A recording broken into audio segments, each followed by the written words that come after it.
blow it like African, but you blow it like Canadian. Blow it for me like Canadian. So just D. Just go on D. Yeah, top one and then the down one. Yeah. So blow like Canadian for them. Hello everyone, I'm Deborah Kozowski, your host for Diversity TV. I'm excited today. We're going to be talking about some fantastic things. I have Trevor Fairweather here with King Ramon and someone here from the Edmonton Resilience Festival. So, hi Trevor, thank you for joining us today. Thank you for having me. We were catching up on some Diversity magazine here. The new one is going to be coming out here shortly. Tell me a little bit about Illuminate Edmonton. Who is it for? Illuminate Edmonton is for everybody. We want to make sure that they can reach their goals, have outcomes that they want, and they can move on to their next steps. So it's for everyone. Is there a certain age group that we should be looking for Illuminate Edmonton, or is it just open to whoever's interested in what's going to be happening there? We love working with youth. We would like to work a little bit more with the 15 to 30 category, but again, we will work with everybody. So what is the outcomes that we're hoping to see from Illuminate Edmonton? The outcomes is to illuminate Edmonton, and more specifically the entrepreneurs that are coming here. Because having your own business is about them and making sure they have their goals. It's not about my goals, it's not about your goals, it's about their goals, and we want to make sure they can reach them. So there's going to be some flexibility, a lot of flexibility, on how we achieve that. And is this going to be an annual event? At least annual. At maybe twice or 3 times a year. So your role in this whole thing is you're directing this, kind of like an orchestra. You are absolutely correct. I ran programs like this before, and it is all about making sure that they know what success looks like. If they are weak on how to brand themselves, we will make sure that they get the right mentorship to help brand. If they are weak on the cash flow management side, we'll help them on that piece. If they're weak on the how to introduce themselves, we will help them on that piece. So it depends upon what your weaknesses are, and that's what we're going to emphasize and help them with. So will there be things on skill development to help improve people so that they are really illuminating Edmonton? Because when we talk about the word illuminate, I'd love to have your take on what does illuminate mean to you? To us, because we have the Northern Lights in Canada and we're proud of them, we want to illuminate not just Edmonton, and hopefully Canada is what we can illuminate, and we want to use that light as a shining beacon to make sure every other major city in Canada, North America, even abroad will take a look at it, what we're doing. So this is a game changer for Edmonton. I haven't heard of anything like this. So tell me a little bit more. What is driving you to work on this project? I have seen a number of models from abroad. I've had a chance to work with colleagues and ran programs in Oakland as well as in Kenya and the UK and a little bit in China. And I have seen some great models introduced by those folks. They didn't execute them all together, which is what we're going to do here. There's combinations of some fancy words like entrepreneurship or reverse entrepreneurship or service-based incubation acceleration. Those are all great words. At the key point is about what does the entrepreneur need from the mentor to make sure they can get to the next steps. And I know it's still in the works of planning, but what type of mentors should we expect for people to see? We have, historically in the businesses, I've already hinted at the branding piece because a lot of new entrepreneurs are weak on the branding piece. They're also quite weak on the graphic design, which is related to the branding piece, which is another part that we can add to it.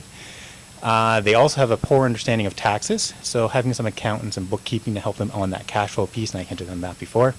And of course, someone just design and finding a manufacturer if they're on the product side. If you're on the service side, making sure you're networking with the right groups.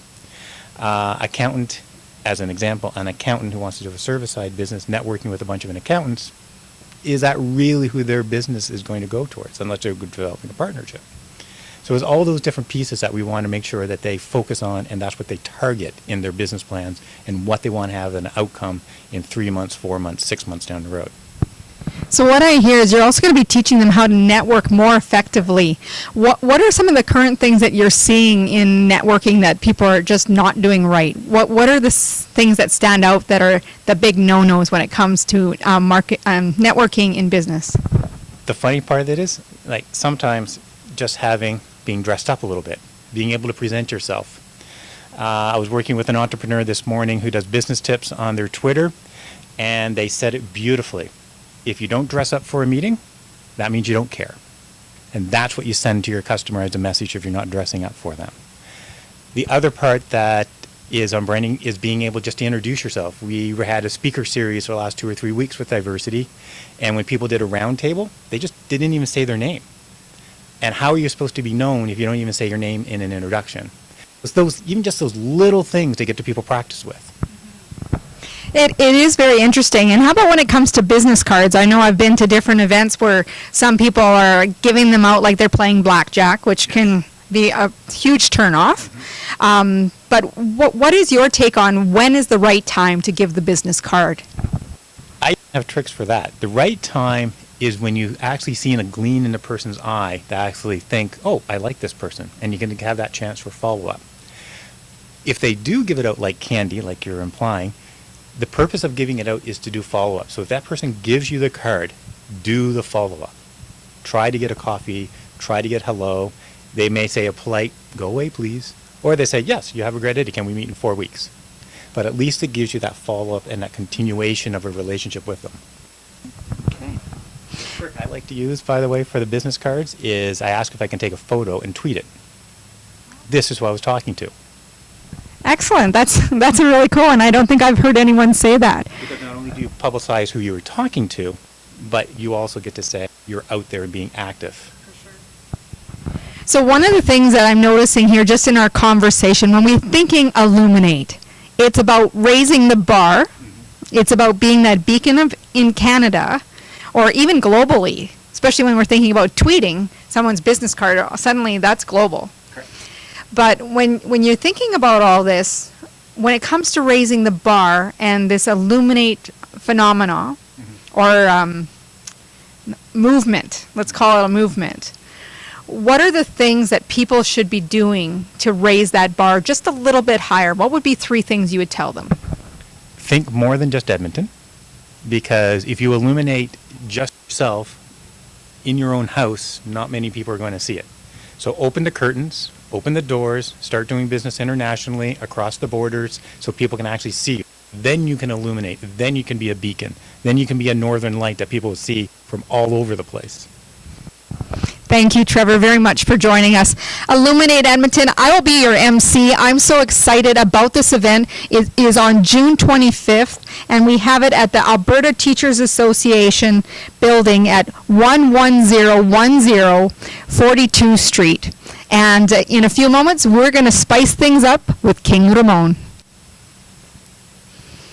Hi, everyone. I have a special guest now. I have Sophia Fairweather, who's our entrepreneur who will be featured at Illuminate Edmonton.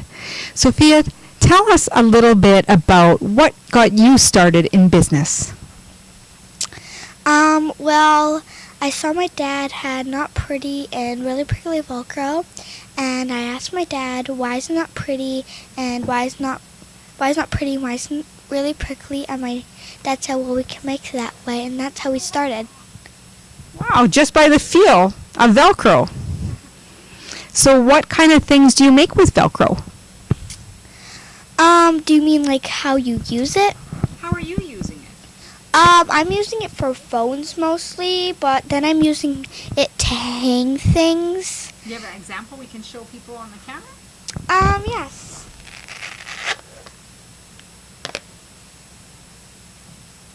Very cool. So that way that people can't lose their phone, Yes. right? And if they need it to stay in one spot, they can keep it in one spot. Yes. What other kinds of things have you been doing with Velcro?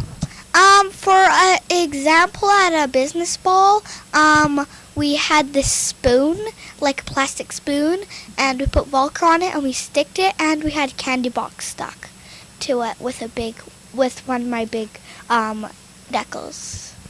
So would you say people don't lose their things if they have Velcro? Yes. Oh, very cool. How many things have you saved yourself from losing because of Velcro? Well, haven't used it in my house yet, but I have, I'll tell you one thing that, what my friends used it for.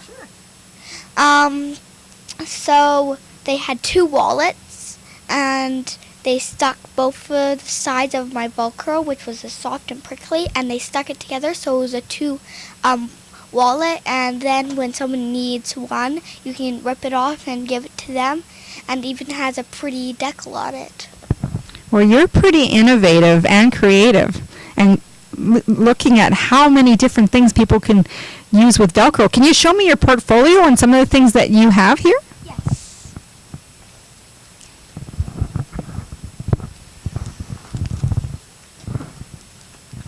So, this is a detail cut because it has all those edges and stuff, and this is a rounded cut. And it says your logo here is because we can print on your logo. And where you can do block letter logos, different colors on one, like light and dark green, and then there's a yellow kind. And they can have a prickly side or they can have a regular side. Yeah. Yes.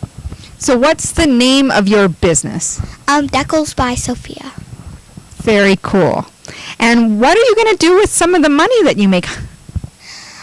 I'm going to give it to some kids so they can create businesses. And I'm going to keep some to find a manufacturer that's local. Very cool. So you're trying to encourage people to build their businesses locally. Yes. Cool. And what kind of businesses do you hope that kids like you start creating? It actually depends about them. Whatever they want. Like, they might like crafts and stuff. Or they might like art like me. So they might find, like, if they do art, they might find something that has art on it. Like this. That's what I did. I like art, and I just saw my dad had not pretty and really prickly Velcro because my dad told me, find something ugly and make it pretty. Isn't that something? Coming up with innovation, coming up with things that are right around you. I know you have a special phrase, especially for old things. Can you tell people what that is? What they should be doing with old things? They should be repurposing it or reusing it. Yeah. There's quite a bit of stuff that people can be using that they're not using, hey? Yes. Can you give me an example of what you think people can use? Well, at iHuman that I went to yesterday, they had this old sewing machine. Mm-hmm. I forget what it's called, but it was really cool, and I got the hang of it. It was really fun also. Very cool. So one of the things I've already learned here, I'm learning from, how old are you, Sophia? 7 and in grade 2.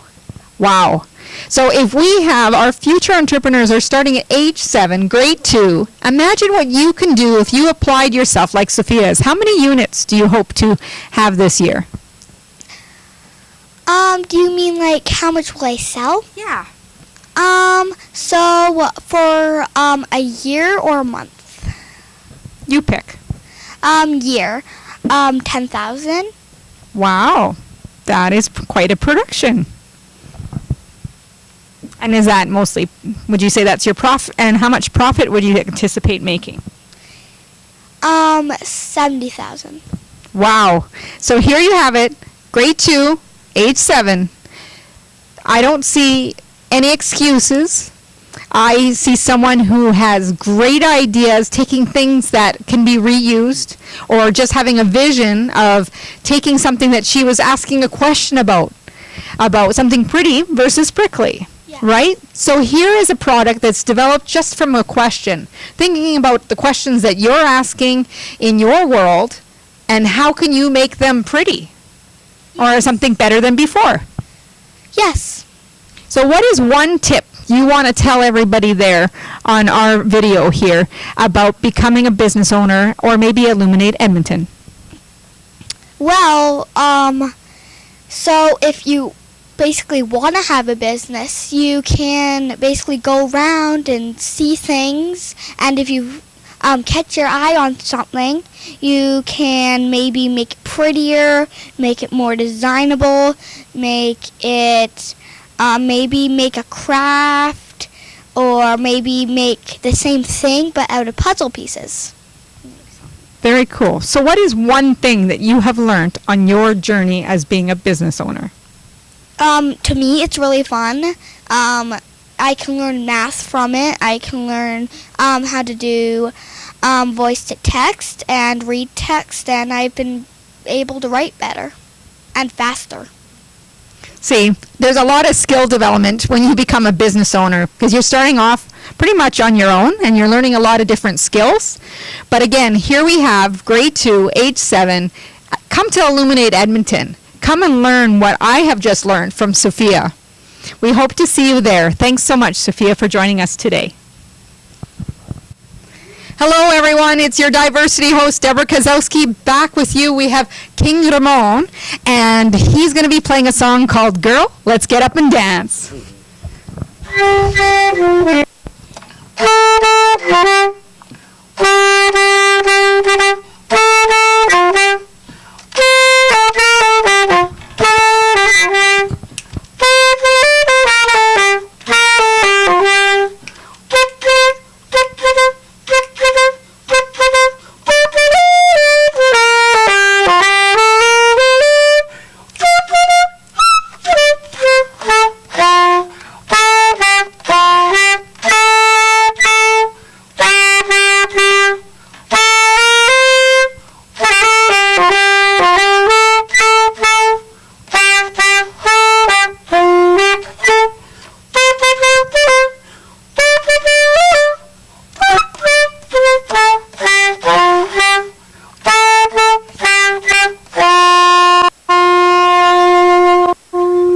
Way to go, King Ramon. Thank you very much.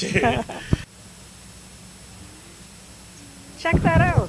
Oh, here you caught us looking at the new diversity magazine that's coming out really shortly. We were talking about we should just practice some of these tips out there already. So what we're going to do is we're going to do a tweet out of a couple business cards here.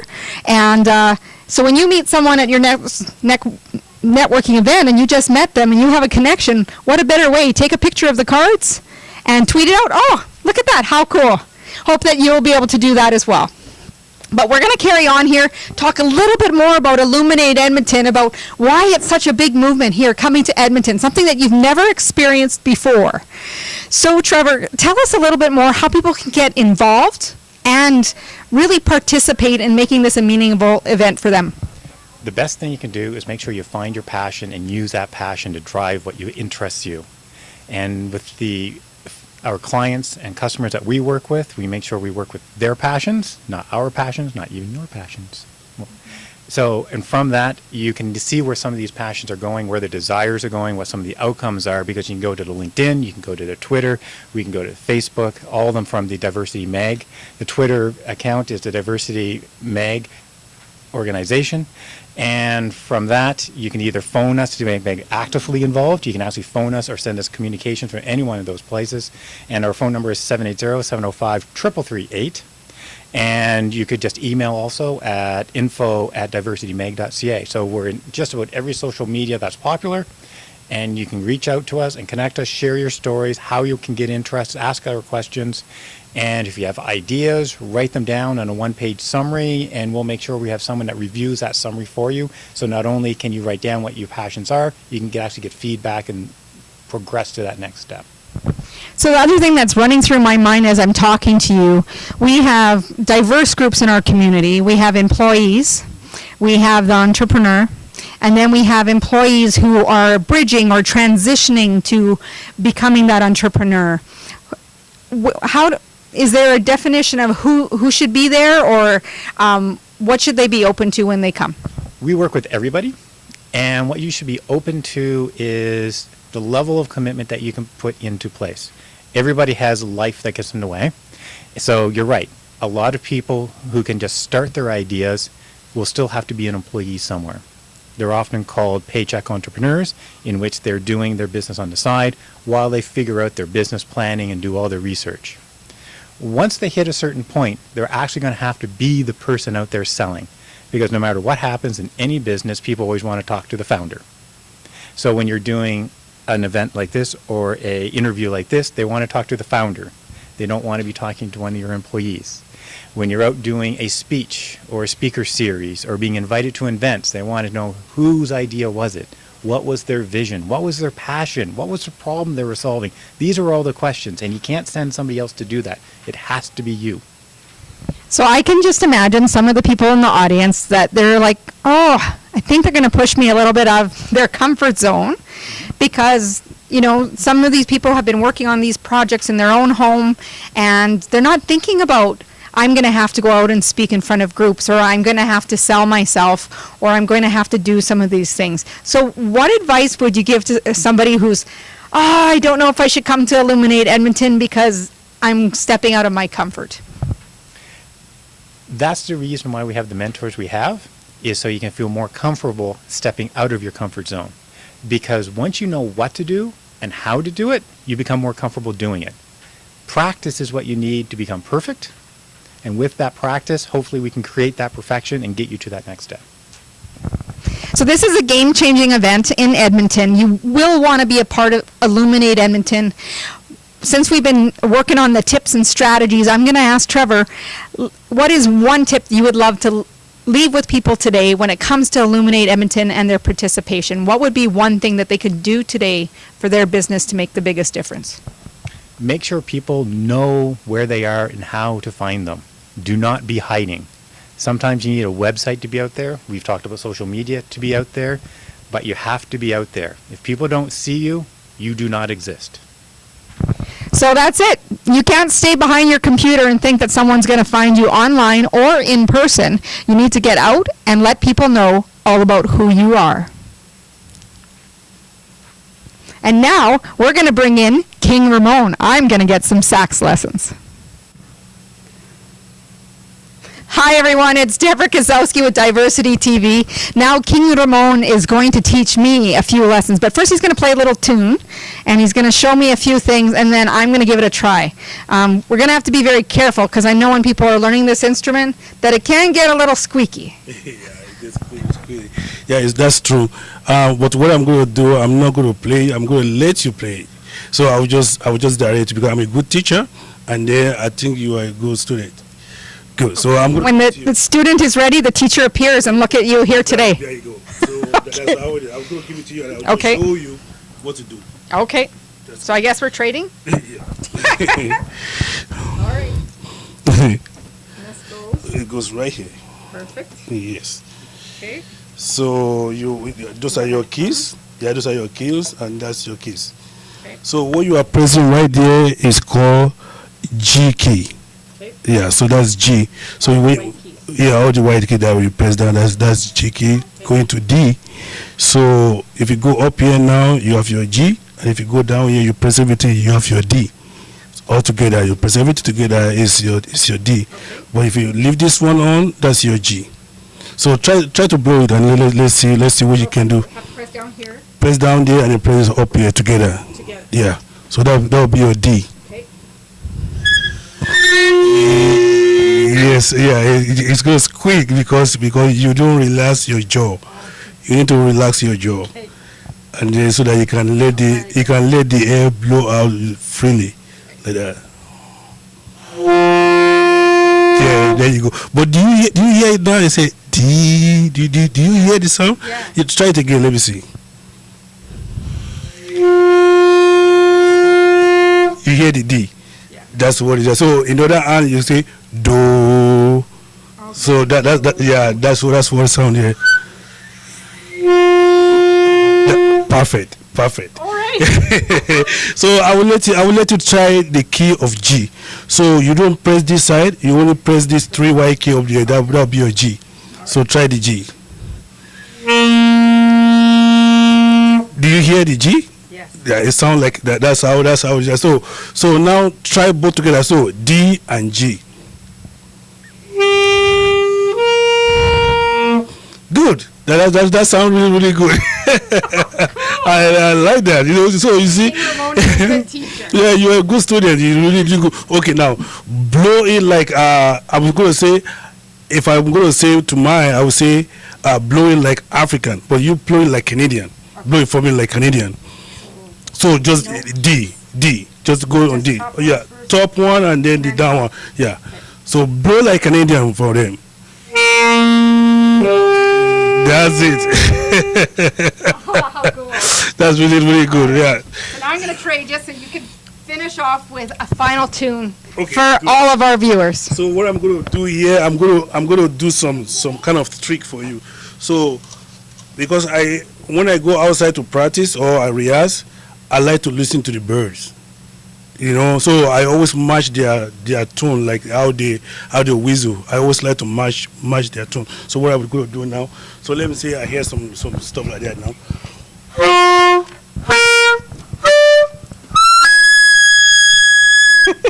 So That's high. yeah, that's really high. So I love to do all those kind of things because that's what you call sound produce. So when you are playing saxophone, we want people to able to listen to your sound. It's not how you breathe, it's not how you breathe, but the sound of it, the beautiful of it, is what is right. So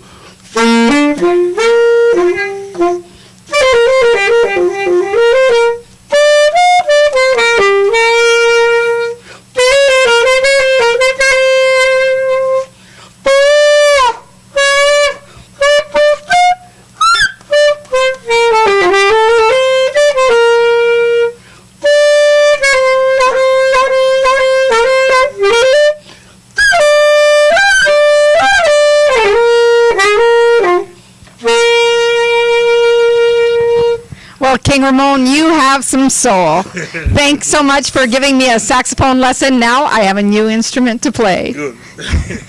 Thank you. Thanks.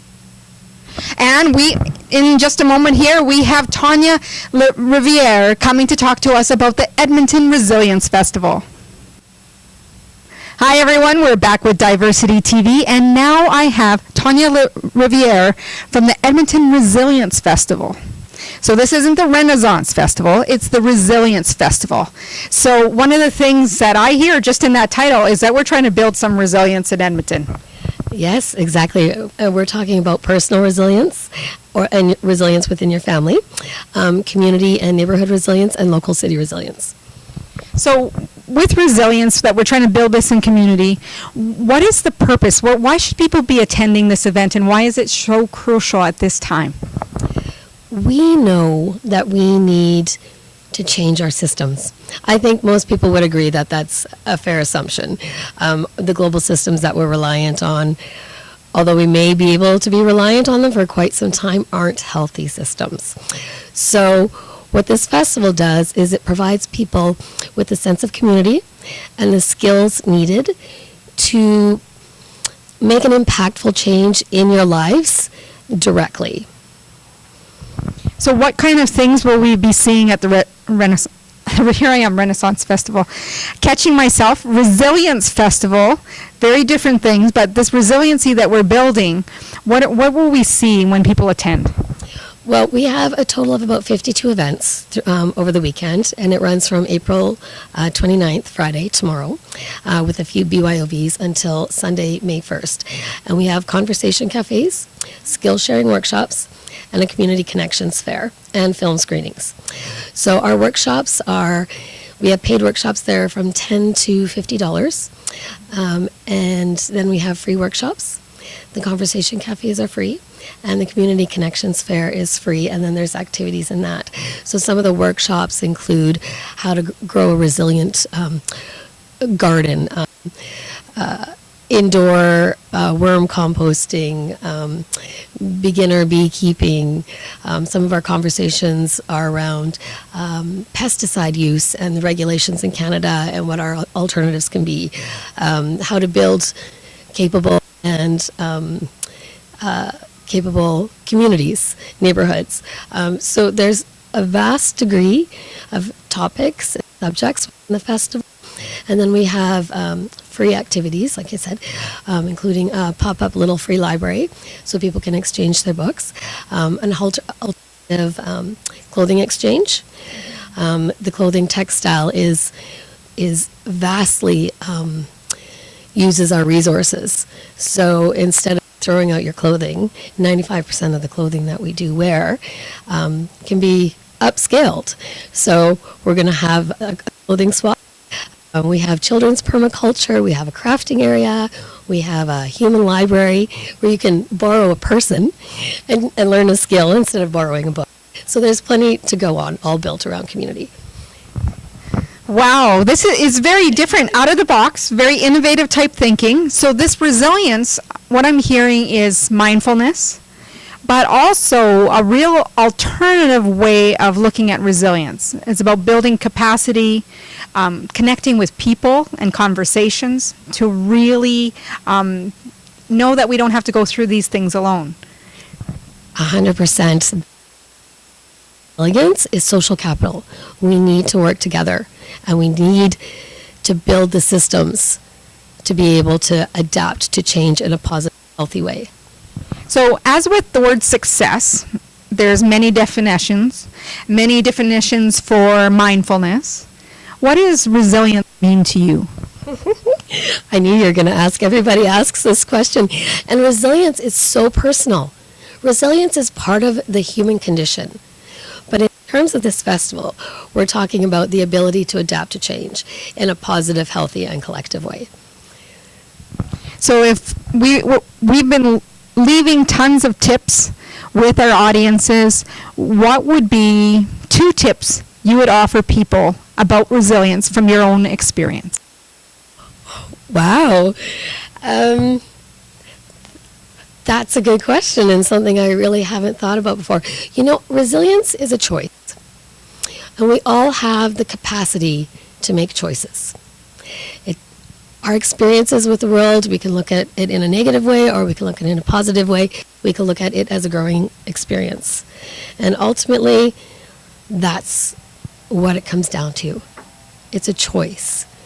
And we can be resilient. And we can be connected and healthy. So one thing is to make that choice. You have a choice to whether it be positive or negative, and how you're going to approach the world. What would be your second one? My second one would be to make a really deliberate effort to move beyond isolation. We live in neighborhoods where we don't know our neighborhood, our neighbors. I was talking to my neighbor the other day, and she's lived in the same house for 52 years. And I said, wow, you must have really seen a lot of changes in the area. And she said, yes, we used to all know each other. Right? So when we're talking about healthy neighborhoods, we're talking about healthy individuals too. So one of the things that I take away from this part of the conversation is that it is up to everybody to have a choice to choose that positive or negative, but also make that deliberate effort. And the part of that is getting to know your neighbor. And, you know, we've heard of people having block parties throughout, you know, different streets, but not enough to make that connection. So one of the things that I think would be a tip that I'm going to offer based on the words you've shared is get out and get to know some of the neighbors in your neighborhood so that when there is a time of need or someone needs your help in being resilient, that you can tap into the people beside you. Yeah, that's perfect. And there actually is an initiative in the city that does that exactly. It's called the Abundant Communities Initiative. And each person, there's a block connector on each block, and that is their role, to go out and connect with everybody on their block, and then all those block connectors get together. The Highlands is an example of that. So as festival director and putting this whole monumental event, is this the first year for this event? It's the second year. It's the first year that I've been involved as festival director, but was involved with it last year. So what has been your greatest lesson? It's coming up just here tomorrow, starting tomorrow. So what is the greatest lesson that you have learned in this process? You know what? It's to adapt. And I know that seems really obvious, but there's so many people involved in it, and you can't control everything. But what you can do is just sort of work with what we have and make it a positive. Instead of, you know, looking and think, oh, you know, I would have loved to have had this, I would have loved to have had that, or, you know what, we don't. That's okay, because this is what we do have, and we are going to grow, and we're going to be stronger because of it. So the Edmonton Resilience Festival, starting April 29th, going on to the 1st. So how can people find out about it, and how can they get involved? All of the information is on our website at edmontonresiliencefestival.com. We have our schedule, we have our contact information, and schedule and contact information. So just as a reminder, there are some things that are free. There are some things that do have a cost. Is there an ATM nearby, or should they be prepared ahead of time? It's always a good idea to be prepared. Be prepared ahead of time. We will be selling some tickets at the door. Those will be cash sales. Not all of our tickets will be sold at the door because some of them the workshops require supplies, which we need to get in advance. We kept the prices as low as possible because we want this to be accessible to everybody. This isn't a festival that's demographic specific. This is for everybody. And where does the event get started so that people can just jump right in, and if they can come to the door, that they will? Otherwise, there's the conversation cafes and things like that they can get involved in. This is a huge thing for Edmonton, especially, when you hear people going through tougher times, that the way to look at it is that I am resilient. I am able to move through anything, and anything that comes my way, I can handle. Yeah, and we live in a city where we have a vast amount of resources. And that is really special because not every city and not every country have the resources we have and the community spirit we have. And that's something that I value so much in my life here in Edmonton. I can feel your passion. I can see it in your face. Edmonton has a very dear place in your heart. And the three things that we really want for you to take away today as our viewers is, 1, make a choice. Be positive or negative. 2, make a deliberate effort. And know that number 3 is that you have resources in your own community that you probably have no idea that can help you be more resilient. Thank you, Tanya Livrier, for telling us more about this Edmonton Resilience Festival. I am so excited for you and the turnout and everything. Thanks so much for joining us. Thank you for having us on the show. Thank you, everyone. So on April 29th, the Edmonton Resilience Festival with workshops goes till May 1st at the Boyle Street Plaza at 9538 103 Avenue in Edmonton. Edmonton Resilience Festival is designed not only care for ourselves and help our neighbors, but to build trust, cooperation between community members by coming together to celebrate and share skills and ideas through the festival. We will create a stronger, happier community which will increase our capacity to work together and adapt to coming changes. The Edmonton Resilience Festival includes workshops, conversations, and events that contribute to personal, community, and global resilience. While the hands-on workshops in the listing are ticketed in order to cover event expenses, event organizers have been able to ensure that most activities at the festival are free to attend, and all events are held at the Boyle Street Plaza. For more information about the festival and full descriptions of all Edmonton Resilience Festival workshops, please visit edmontonresiliancefestival.com. April 29th, we have the Edmonton Federation of Community Leagues. There will be a 10K, 5K, 3K individual, 3K family, and a special under 7 fun run for the wee folk. Great prizes, neighborhood expo, and much more. The event starts at 9 a.m. to 1 p.m. and April 30th at William Harlock Park.